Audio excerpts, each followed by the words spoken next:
Hey everybody, it's Rob here from Rob and Jonas's Filmmaking Tips. Sometimes we do photo tips like we're doing today. And in part, the reason that we're doing that is we do a lot of time lapses in our videos. Lightroom is an essential tool for people who do time lapses, which go into video. So I'm going to be walking you through my basic workflow. In particular, I'll be showing you landscape photography techniques in Lightroom. So what I'm going to be doing is I'm going to be taking this photo submitted by Francesco, which is a picture of the Alps, and I'm going to be turning it into something like this. And so there's a very simple workflow I'm going to walk you through. I'm on a timer, so I can't be too long, so I'm just going to show you what I'm doing, and at the end, I'm going to show you some tips in Photoshop. Okay, so first things first, I open up Lightroom. Now what I'm going to do is going to go to my Finder. I'm going to take Francesco's raw photo, and I'm going to bring in Francesco's copy.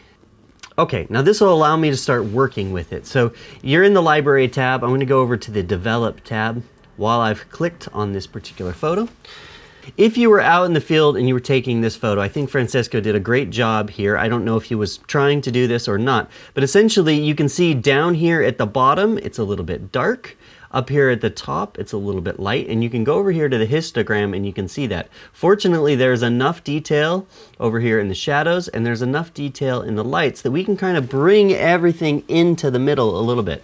And that's what I'm going to do. So let me just show you my workflow. First thing I do is I take the highlights and I bring them all the way down, and I take the shadows and I go all the way up. Actually, they don't need to go all the way up, just a little bit up. Some people don't like to do that, but I like to do this, and I think that this is just how I do it. I'm sharing it simply with you. And then what I do is I go to the whites and the blacks. Now, this is kind of a fun thing to do.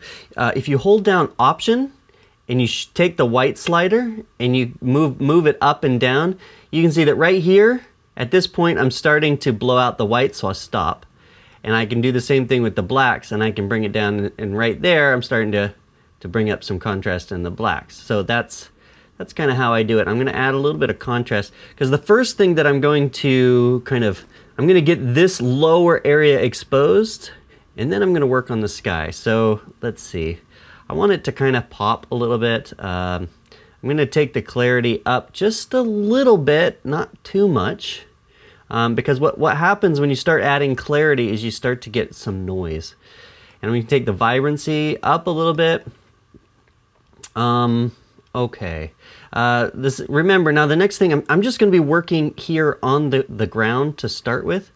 So let's see, I'm going to go down to this HSL slider. I quite like working with that. Let's take the saturation, particularly these greens. I want the greens to be really bright and saturated. So we're going to move the saturation up a little bit on them. And actually, I think they're a little bit yellow, so I'm going to take the hue and I'm going to slide it over to kind of the green scale a little bit. Okay, now the other thing I'm going to do is, these are our highlights up here. I want them to start getting a little bit of color in them. So I'm going to say, give myself, oh God, way too much color. Maybe something more like that. Maybe slide it up just a little bit. Ooh, I think that's looking nice, because it was essentially it looks like it was a morning photo on the ski slopes. Could have been an afternoon. I think morning because of all the mist. Oftentimes you get that nice color in the morning, which might or might not come out in your photograph. Okay, so we have a little bit of color going on in our highlights here. And in our darks, these are our shadows. I think I want a little bit more greens to come out. So that's giving me something to play with a little bit. Okay, now I'm going to take a gradient filter here, and what I want to do is I want to take the sky and make it pop. Okay, now actually before I do that, let me show you what happens here. I'm going to do I want to change the color temperature only. So if I click on the gradient and I click new, then I can go down here and I can kind of let it do only one particular thing. So I'll just say temperature, and it won't change anything else. And I will go back and adjust everything. Okay, so let's slide it right there. Now what I'd like to do, and this is showing me what my mask is because I have it clicked on right here, show selected mask. I'm going to take that off for now. First thing I'm going to do is I really want this area to pop. So I'm going to up the contrast quite a lot. But I want to change, I think I want the temperature to be a little, or I want the tint to be kind of pink. So basically what I'm doing here is I'm playing around with some things that I have some idea of how they work. Now, when you're new to Lightroom, and this is how I did it when I kind of started, I would take a lot of these sliders and slide them back and forth and see what they did. Now, I want to try to leapfrog you ahead a little bit by kind of explaining what different things do, but this is a really good way to start learning. One of the things, as I'm looking at this photo, I feel like it needs a little bit of help with the composition. I want to accentuate this path here. This path, I feel like, is kind of focusing our attention down this slope. I'm going to take my tablet over here, and I'm going to start working with it. I'm going to take my brush here, and this adjustment brush, I'm just going to say new, and I'm going to do an exposure thing, and I want it to lighten it up a little bit. So I'm going to increase my brush size. And I'm just going to paint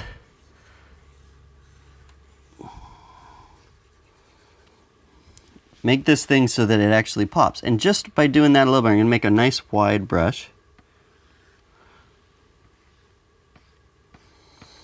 I'm going to just stroke it very gently on, and all of a sudden, this path is starting to pop a little bit. And now that I've painted that on, and I can check and see what mask I've put on it, yeah, pretty much that whole area.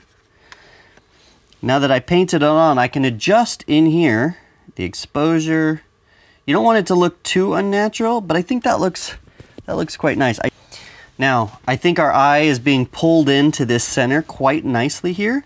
While I'm working on this, though, let's add a little bit of a vignette, because eventually I will put a little bit of a vignette on, because I think our eyes are going to want to crop into that.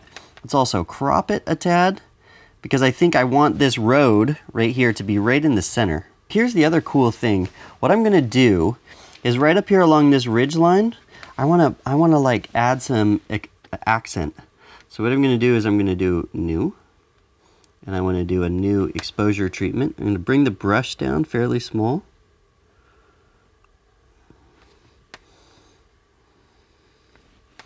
And I'm going to highlight this ridge line, because I think this is a nice little ridge line.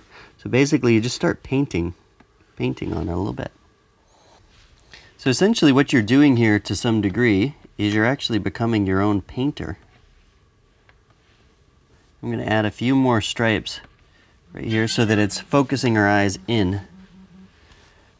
So I quite like how that looks as I'm kind of like adding some brush strokes, especially down here on the bottom. Okay, bear with me here. I'm just going to play with this for a second. I think at this stage it's valuable for me to explain that you're kind of painting as you're going through and you're making these photos. There's so much that you can do after the fact, after you take an amazing photo. And that's really what I'm trying to do here. There are a couple composition tips that I did, of course, as I'm trying to direct the eye to one particular place, trying to balance out the lights and the darks. I'm trying to add color. I think the photos that I like to work with work really well when you balance out the reds, the greens, the blues, and the yellows. In this particular case, it's mostly green and mostly kind of an orangey red. So there's not a lot of other color in there, but I think it works okay. I think in this particular photo, we've got a structure here that's hard to tell what it is. And we have this ski slope thing, which is hard to tell what that is. So what I'm going to do is I'm going to take it into Photoshop and I'm going to remove those. Now you can actually remove them in Lightroom. Let me just kind of show you what happens and then I will delete it. This right here is your spot removal tool. So if I was to go over this individual thing, and that was to paint it out just with a little root of room on either side, show you what happens.